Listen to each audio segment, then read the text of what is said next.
সালাউদ্দিন আহমেদ আজকে একটা খবরের মধ্যে দিয়েছে।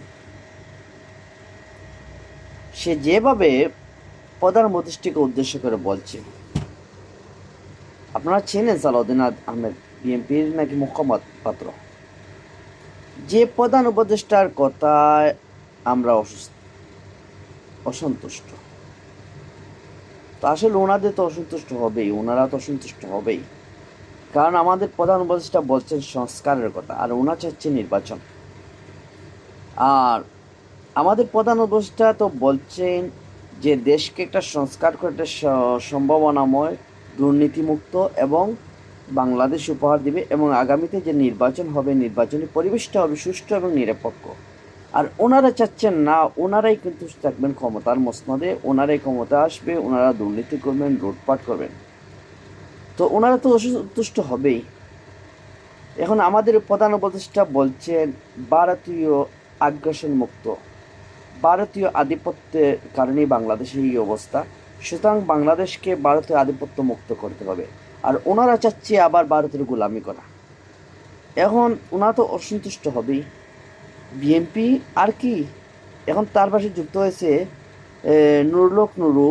আসলে এই নুরুল নুরুকে তো আমি অনেক ভালো লোক মনে করছিলাম। এখন সে কি ভেবে আবার বিএনপির সাথে তাল মেলাচ্ছে যে নির্বাচন তো সব দলের তিনটা দল চার। আরে ভাই, তিনটা দল কি, কারা? আপনার মতো এই চুনোবটি দল? আর আপনারা বলছে কি এটা তিনটা দল? জামাতেরই তো 14টা থেকে 16টা দল আছে, জামাতের অঙ্গ সংগঠন।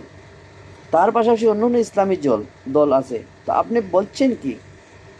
তাইলে আপনি এদের সাথে তাল মিলাচ্ছেন, আপনাকে কিছু আসন দিয়ে দিবে এইটা লুবে?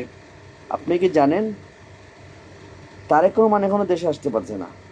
আর এই বিএনপি ক্ষমতা আসলে এই সালাউদ্দিন, এই ফখরুল্লাহ, এদের মতো কুলাঙ্গারের দল ক্ষমতার মসনদে বসবে, দেশটাকে কি অবস্থা করবে জানেন?